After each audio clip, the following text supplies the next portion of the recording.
আমরা চিরবিদায় নিয়ে অন্ধকার কবরে চলে গেছে। আল্লাহ সকলের কবরে কবরে হাদিয়া তুমি পৌঁছে আল্লাহ তাআলা অত মজলিসের ভিতরে অধিকাংশ মানুষেরই বাবা নাই, অনেকের জনম দুঃখী মাও নাই। আল্লাহ কতদিন হয়ে যায় এই দুটো ঠোঁট দিয়া বাবা বলে একটা ডাক দিতে মনে চাই, কিন্তু দিতে পারি না আমরা। আল্লাহ মালিক, যেই বাবা মাথার ঘাম পায়ে ফেলে টাকা পয়সা কামাই করেছে, নিজেরা না খেয়েও সন্তান গুলোকে খাওয়াইছে। আল্লাহ যখন যা কিছু চাইছি কষ্ট করিয়া হলেও ওই বাবা সন্তানদেরকে দেওয়ার চেষ্টা করেছে। অসুস্থ হয়ে গেলে ডাক্তার দেখানোর জন্য ছোটবেলা বাবা পাগল হয়ে যাইতো, টাকা পয়সা না থাকলেও মানুষের কাছে গিয়ে ধার কর্য করার জন্য বলতো আমাদের সন্তানটা অসুস্থ, একটু ডাক্তার দেখাবো, টাকা দিয়ে ধার দে। এরকম কষ্ট করিয়া করিয়া ওই বাবা আমাদের পিছনে খরচ করেছে।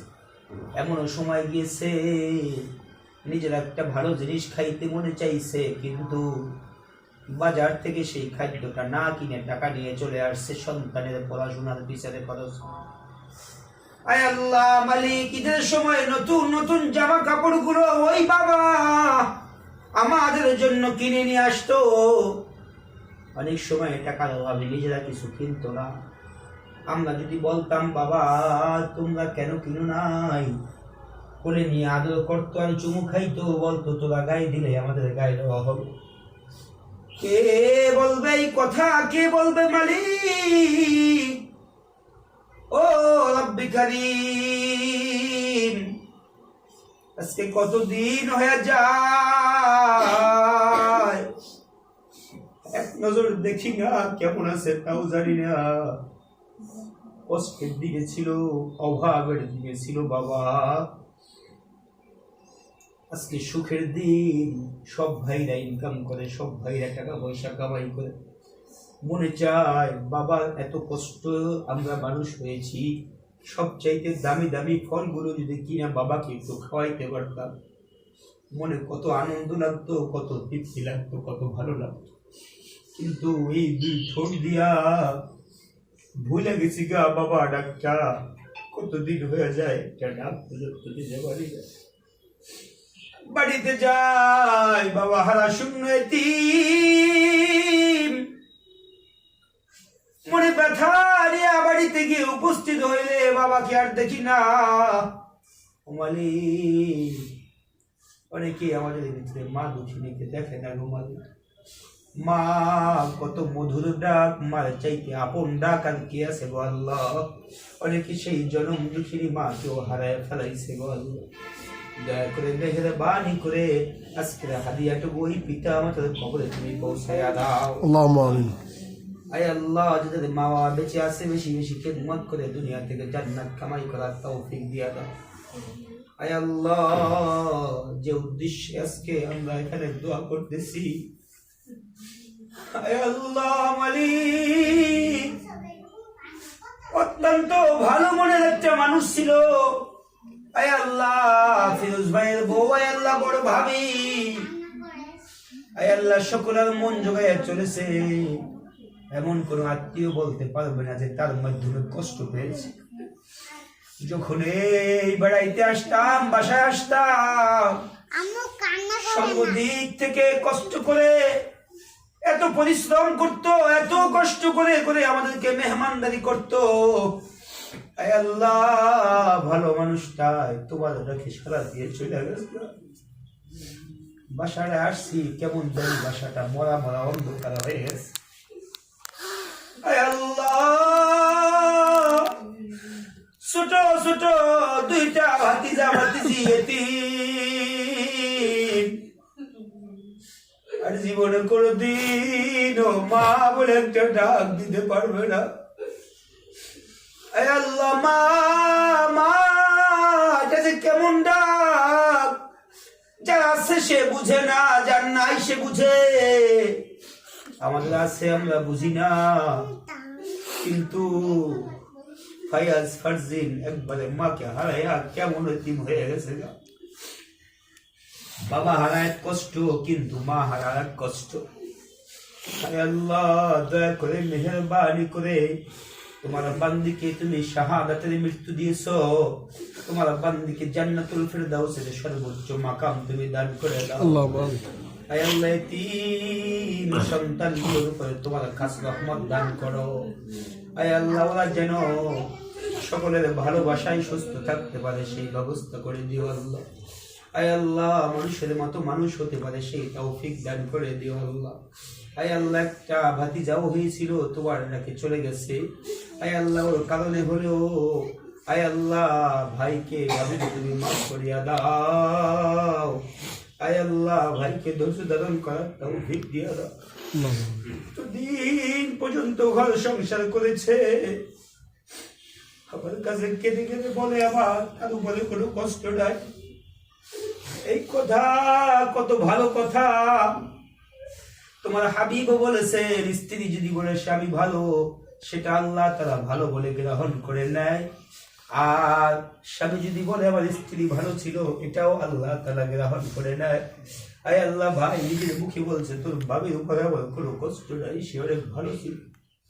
আয় আল্লাহ মেহেরবানি করে তুমি তাকে জান্নাতুল ফিরদাউসের মেহমান বানায়া দাও। আয় আল্লাহ ছেলে সন্তানগুলোকে আয় আল্লাহ সকলে যেন আগলে রাখতে পারি সেই তৌফিক দান করো।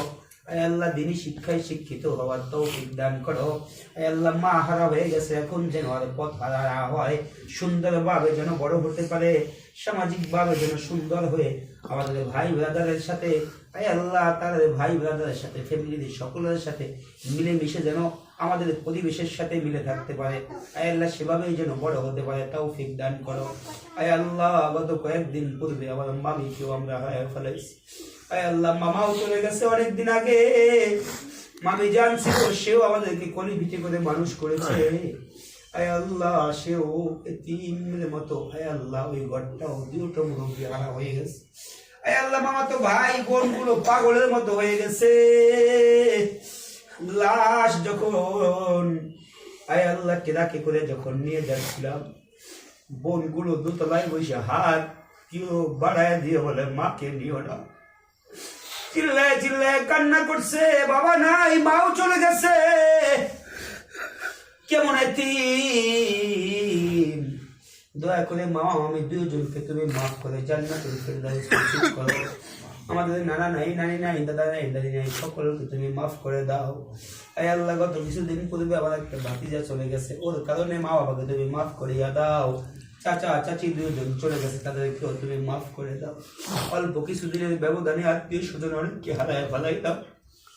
আয় আল্লাহ জানি না কোন দিন যেন আমার মৃত্যুর খবর এসে যায়, কোন দিন যেন এসে যায়। নাই মেহেদিও বিদায় হয়ে গেছে, আর একটা ভাইও বিদায় হয়ে গেছে। কোন সময় আসবে খবর কেউ জানি না, কেউ বলতে পারি না রে আল্লাহ। ভাই ব্রাদার সবাই চাকরি বাকরি ব্যবসা বাণিজ্য করে।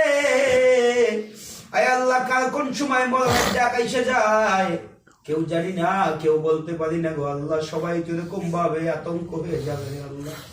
সকলকে সবরে জামিল এখতিয়ার করার তৌফিক দান করো। ধৈর্যশীল ভাবে সুন্দর ভাবে চলাফেরা করা, সুন্দর ভাবে আয় আল্লাহ খেয়াল রেখে চাকরি বাকরি করার তৌফিক তুমি দান করো। সকলকে সাবধানতা অবলম্বন করার তৌফিক তুমি দান করো। আয় আল্লাহ সকল বিপদ আপদ বালা মুসিবত থেকে তুমি আমাদের সকলকে হেফাজত করে নাও। আয় আল্লাহ বিশেষ করে ভাইকে নজরুল করার তৌফিক দান করো। আয় আল্লাহ তাআলা মারি খালা খালু বেঁচে আছে। আয় আল্লাহ মনটা মোটেও ভালো নাই। আয় আল্লাহ খালা খালুকেও তুমি নেক হায়াতে তৈয়্যিবা দান করো। আয় আল্লাহ খালা খালুকেও তুমি নেক হায়াতে তৈয়্যিবা দান করো। আয় আল্লাহ আমাদের জন্য অনেক কষ্ট করেছে এই খালা, অধিকাংশ ভাই ব্রাদারের জন্য নিজের জীবনটা দিয়ে কষ্ট করেছে। আয় আল্লাহ আমরা কখনো এই খালা আমরা আসলে সর্বক্ষণ আমাদের দিকে ভালোবাসার দৃষ্টি দিয়ে তাকাইছে। আল্লাহ সবচাইতে বেশি আমাদের জন্য এই খালা করেছে। খালাকে তুমি নেক হায়াতে তো জীবা দান করো, খালু জানকেও নেক হায়াত দান করো গো আল্লাহ। যতদিন বাঁচায় থাকো সুস্থতার সাথে তুমি বাঁচায় রাখিও। আমাদের মা খালা আয় আল্লাহ অধিকাংশই বেঁচে আছে, আয় আল্লাহ অনেকেই ব্যথার রোগে আক্রান্ত, অনেকেই বিভিন্ন কষ্টে আক্রান্ত আছে, সুস্থ আছে। আয় আল্লাহ মা খালাগুলোকে তুমি সুস্থতার নিয়ামত দান করো। খালুদের অধিকাংশ চলে গেছে, যে কয়জন বাঁচে আছে তাদেরকেও তুমি অনেক হায়াতে তৈবা দান করো। আমাদের প্রত্যেকের ফ্যামিলির ভিতরে খাস রহমত দান করো। আমরা সকল ফ্যামিলি গুলো যেন আয় আল্লাহ নামাজি ফ্যামিলি হিসাবে তোমার পক্ষ থেকে তুমি কবুল করিয়া নাও। সকল ভাই বোন ভাতিজা ভাতিজি সকল মুরব্বিয়ান কেরামরা আমরা সকলেই যেন দিনের পথে চলতে পারি, তোমার হুকুমাত তোমার হাবিবের তরিকায় চলতে পারি, তৌফিক দান করো। আয় আল্লাহ আমাদের প্রত্যেকের আয় ইনকামের ভিতরে বরকত দান করে দাও। আয় আল্লাহ বিশেষ করে এই ফ্যামিলির উপর থেকে সমস্ত প্রকার বিপদ আপদ বালা মুসিবত থেকে তুমি হেফাজত করে আবার পূর্বের মতো সচ্ছলতা তুমি দান করিয়া দাও। আয় আল্লাহ তাআলা আমি গুনাহগার, আমার মতো গুনাহগার বোধহয় মজলিসের কেউ নাই। আয় আল্লাহ অনেকদিন যাবত অসুস্থতায় আবার ভুগতেছি, ব্যথা জাতি রোগে অনেক কষ্ট করতেছি। আয় আল্লাহ তুমি কিঞ্চিত রহমত দান করে আত্মীয় স্বজনদের বরকতে তুমি আমাকে সুস্থ করে দাও। আয় আল্লাহ আমার ভাই ব্রাদারদেরকেও সুস্থ করে দাও। আয় আল্লাহ যাকে তোমার বেশি পছন্দ হয় তার খাতিরে হলেও আমাদের সকলের দোয়া মোনাজাতকে তুমি কবুল করে নাও। আয় আল্লাহ আমাদের প্রত্যেকের ভাবিদেরকে, আমাদের বিবি সাহেবদেরকে আমাদের সাথে সুসম্পর্ক রেখে আয় আল্লাহ নামাজ কালাম পড়ে আমাদের সকলের সাথে মিলেমিশে থেকে যেন আয় আল্লাহ সুন্দর ভালো মানুষ হিসাবে সকলকে তুমি কবুল করিয়া নাও। রব্বিরহামহুমা কামা রব্বায়ানি সগীরা, রব্বিরহামহুমা কামা রব্বায়ানি সগীরা। আয় আল্লাহ মালাকুল মউত আমাদের সামনেও যখন হাজির হয়ে যাবে, আমাদের ঈমান আমল ঠিক রাখিয়া আমাদের সকলকে জীবনের শেষ ওয়াক্ত নামাজ জামাতের সাথে পড়ায়া নবীর আশিকিন বানায়া আমাদের সকলের জবানে জারি করে দিও তোমার সেই মধুর কালিমা লা ইলাহা ইল্লাল্লাহু মুহাম্মাদুর রাসূলুল্লাহ।